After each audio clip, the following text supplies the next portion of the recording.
Hey YouTube, it's Matt with Olympus Reptiles, and I am here with Chris Cantz, correct? Did I say that right? You said it right. I did. You should say Chris Can, not Cantz, because you can do it now. Sorry, that's a bad joke. You've heard that about a million times. Probably. Anyway. Yeah. Probably. Sure. Probably 1,000,001 now. So what we're going to do today, so you guys know, and you might as well click like and subscribe. I'm supposed to say that for the logarithm or some stupid crap, I don't know, is you picked up a lot of snakes, and not just from us either, right? So No. how many, we added up, how many total you got? 10. 10. 10. So you drove in all the way from Pennsylvania, it's a long-ass drive, to come to wonderful Manhattan, Kansas, and Junction City a little bit, which we'll tell you guys about that trip a little bit on Patreon. And then you bought several from us, like 8 of them, I think. And then you bought 2 from one of our Patreon members. Correct. So they came down and delivered them here. Yes. So they're all here. So we're going to show you everything that Chris has bought. So like, subscribe if you enjoy seeing that. Plus, go check out the pages like he did. You can just buy some from other people there or sell some yourself. I don't care. And I want to know what your plans are. I know some of you will have plans for, some of you probably won't, right? Some of them just shiny want. I get it. There's a whole lot of shiny want in this room. So let's start with the 2 you got from a Patreon member. And these came from, I got to give them a shout out, Flat Mountain Pythons, correct? Correct. Awesome. So see, Anna, I worked it in there. Don't be mad at me now. Anna does a lot of great work for us. We would not survive without Anna. I'll be blunt. So the first one is a female fire albino. Woo! And the contrast on that thing is really, really good. And I know somebody's going to watch and say, well, the white doesn't look, almost looks a little bit light lavender. As this thing ages, though, that means to me it's going to keep that contrast really high and really nice. And those deep, deep yellows is going to be just phenomenal in that snake. Very, very pretty. So what's your thought process with this girl? Toffino male. And we'll get to that. Yeah. We'll get to that a little later then. So there's a pair that you're picking up with the plan there. Yep. So you're looking for... You would see it'd be albinos, Toffinos, Toffino fires, and albino fires. Correct? Yep. Am I missing anything? I don't think so. Okay. Awesome. So what else we got? The other bag felt a little heavier. It's a little bit bigger. So we got a reticulated python. No, I'm kidding. No. This is a female. Woo! Pastel calico. Very nice. And so, and for you guys that watch this all the time, we just did a cutting with a lot of pastel calicos. And we kind of talk about how they're really cool and how they age. This is how they age. That white just sticks way out, way up high, really cool, really high contrast. I love this combo. I just do. I am a sucker for a good pastel calico and anything. So what are your plans with this female? Just like this one. Just liked it. I will figure out a plan, but for at that exact moment, I don't have one. Here's the kicker. When it comes to calico stuff, it's pretty easy to figure it out because I haven't found many things with it that I don't like. I mean, there's some things that can kind of overpower, I guess, but I like it with a lot of stuff. As a matter of fact, you've got one coming from us. I can't remember if it's male or female. We'll look. That might be excellent for that girl here, and they'd be ready about the same time if it is male. So, I can show you why. All right, so we'll go on to the next one. And Kurt, if you have any questions, feel free to shout them out. So let me go get the next one here. Now this little snake is in shed, but we can't plan their sheds. So do you remember this one's male or female? It is a male. It is a male. Okay, I don't remember at this point. This is one from what we call the Alex collection. So he got produced here from the Snakes from the Firehouse. Not the band. Don't sue me. Not the band. It's a literal house made of fire until there was no house there. Don't get a house made of fire. It's not very livable. But they came from there. These were the survivors. We bred them here. And of course, this is one of the offspring from that really cool black pastel. The colors are usually really nice, but being in shed, very muted. So what is the plan for this guy here? That's another one. I just liked it. Yeah, liked it. It's a great example of black pastel. It actually is. I wish it wasn't in sheds. People could see the colors, but you can really kind of see how much flaming there is, and it's got a lot of pattern arbораtions like through there, and then you got all the single keyholing you would expect to see with black pastel. It's really nice. It is a really nice example of the morph. Really good one. So we'll throw this one back up. Maybe we'll find one that's got a plan here in a second. I don't know. We'll see. I think we will. I think I know what's coming next.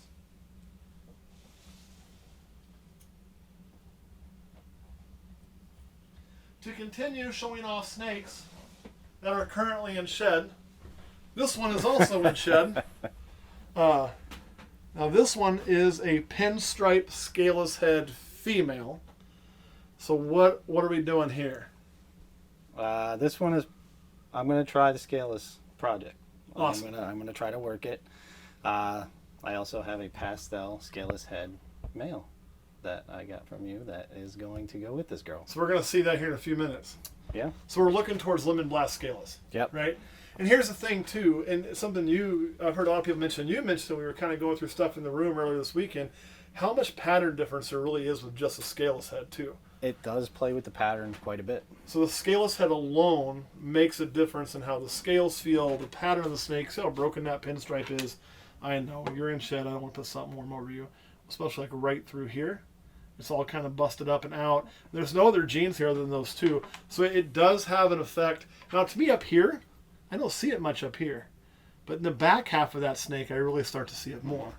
And there are other genes, calico being one, that tends to have a bigger influence on part of the snake than the other. Right. So, and in my opinion, I'm also working Scaleless, but I'm not going to say, Scaleless will definitely be viable and great. Correct. Worst case scenario for Scaleless.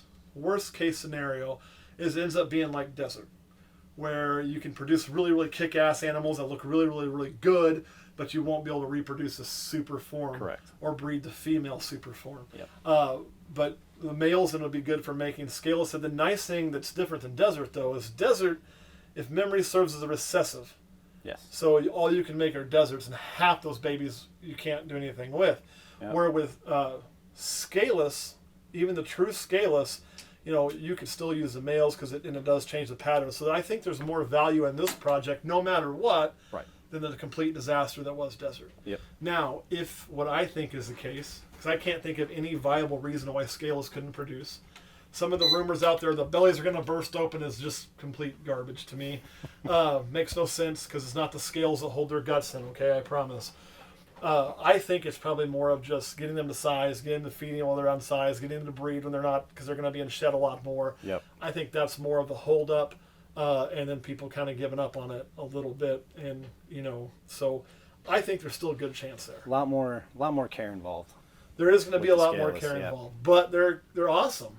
Yeah. I mean, I don't think I want to have a whole rack full of them, but I think if you're going to be running a larger collection, having a couple in there just to show people too. Yep. The value in putting an animal that most people who aren't reptile people, because they all come to your house, they're all curious, they want to look around, and if you can put an animal that not just in the color they didn't imagine existed, but in the texture, the feel, they don't imagine is real.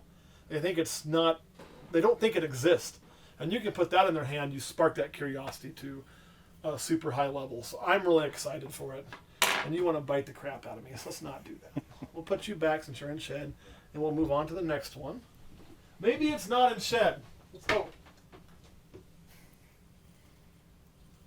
Where did you go? Ah, there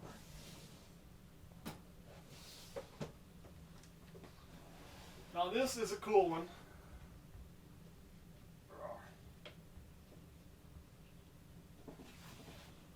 This one's not in shed. So I'm just going to set this here. Hi, little buddy. Really? Okay, you're going to be a wigglewort. So why don't you tell us a little bit about this snake while I'm letting it run around. Hopefully calm down.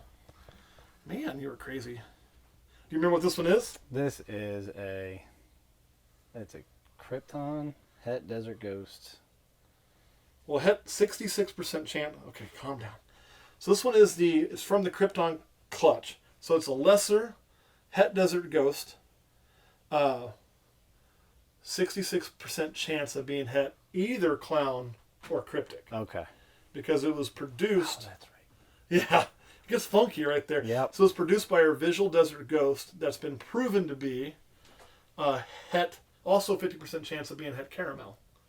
That's in there too. So we know for sure on the Het Desert Ghost, because the visual desert ghost, that male proved to be Het cryptic, and the female's proven to be Het clown, and they produce Kryptons together.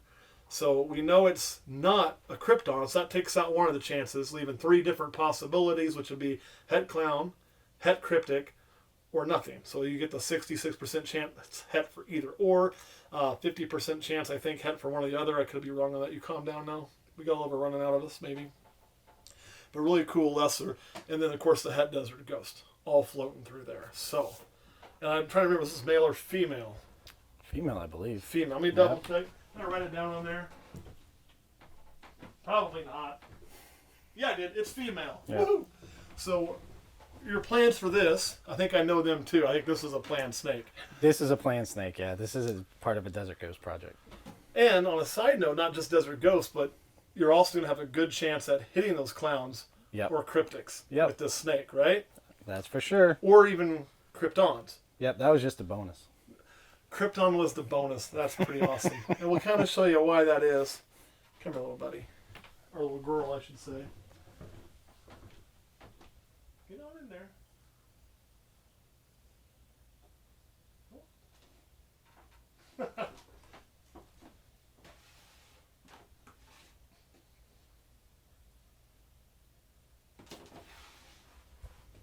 So we might as well get right to what's going to be paired with that. And that's this one here, which is currently hiding its head. But this one, can I see your head there? No, of course not. Don't run like your other. There we go. So you can kind of really see the head. You can see the eye stripe. I always say they make an arrowhead. That's what I noticed on it. It looks like an arrowhead point. The eye stripe being very wide, broken, all of that. So this is a visual Krypton, right? 100% het Desert Ghost. It's actually a sibling, so we're going to Sib to Sib pair, but the parents were completely unrelated, so we're golden there. So anything else about this that you got plans for? No, that's it. That's his job. That's the big one. Yep. That's his job. Yep. And so if it hits, now we know that thing can't be both clown and cryptic, right? That's one thing. Correct. So if it hits, you know every baby from him will be het either clown or cryptic, one of the two. So if you're hitting clowns, then you know what that one is. If you're hitting Kryptons, then you know what that one is. Or it would actually be Kryptons and cryptics. You could get both from there. Yep. Because if that's het cryptic, this would pass on cryptic or clown, and you'd get half of them would be either Kryptons or cryptics, plus half the babies are known het to known het. So half the quarter babies. Woo! My math. Gotta get all the squares on my head. I believe should be visual Desert Ghost. Correct? Yes. Yeah. And then you also have the lesser gene going in there, which will definitely beautify that Desert Ghost a lot. So, a really cool animal. I dig that thing. I almost kept it. You know that, right? I do. If that wouldn't have been male, I'd have kept that. Well, I needed a male, so I know. It all worked out. I know. I like this snake. It's been fun to watch it grow. So let's keep going.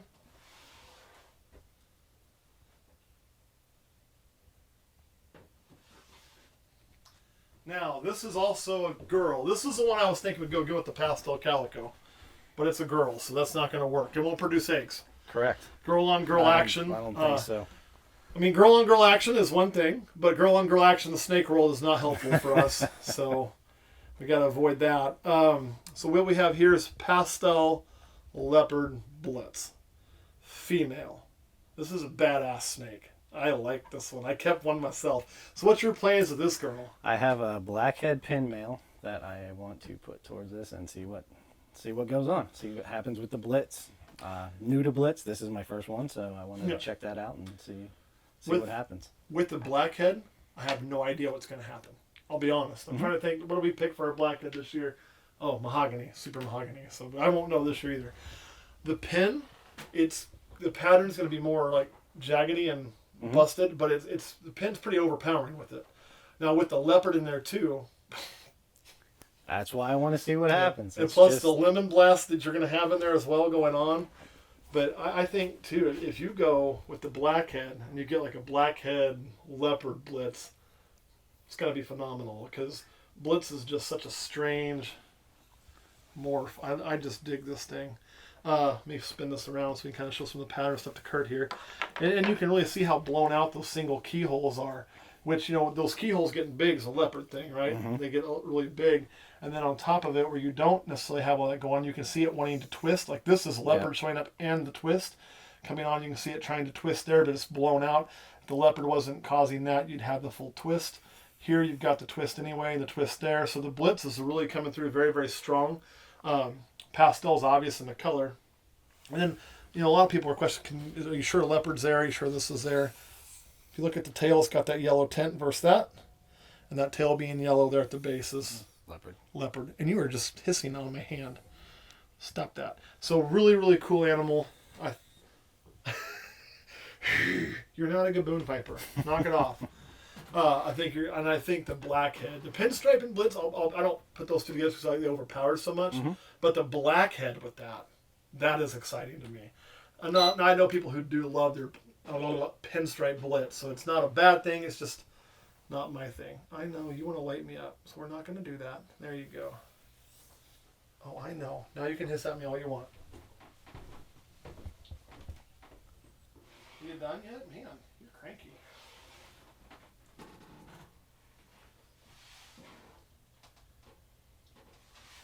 Again, there's a theme. This thing's in shed too. So 3 of the ones we grabbed have been in shed. This one's getting a lot closer. You can really see it on the eyes that were really opaque. But this looks a lot different than your albino. But this is made to be the male to albino, correct? So Toffino. Toffino's awesome. I wish it wasn't in shed so we could really show the colors. Tell you what, stay right there. I'll let you talk about that Toffino while I'm running around over here for a second.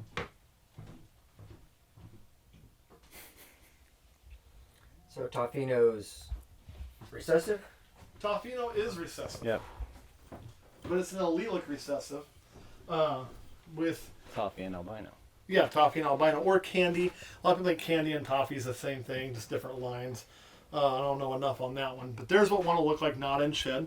That's one of our keepers from one clutch or another. So it gives you an idea of how this color will be when this thing drops its skin next. So you can kind of get an idea for camera purposes. Really, really cool snake. Let me put these guys back. You probably want to swap me out, but I got to keep this one.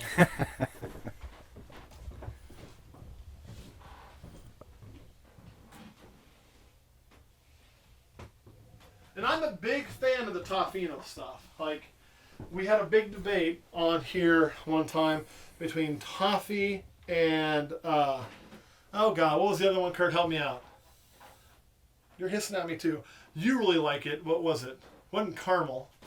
It was some other light colored snake that's kind of toffee-like. And I lost. Everybody liked it more than Toffee. But I like the Toffino. It was one of Alex's, Kurt.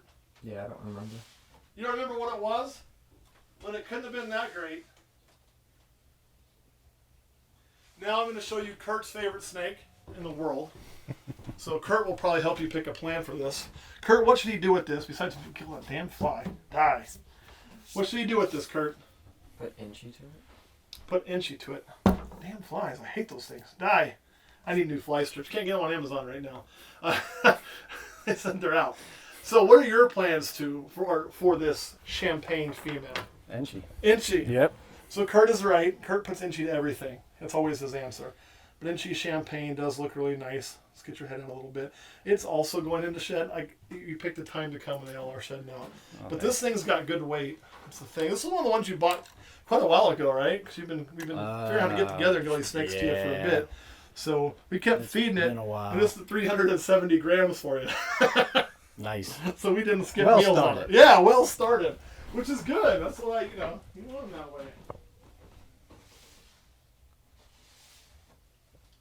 And then, did I miss any? Was that it? Did we go through all of them?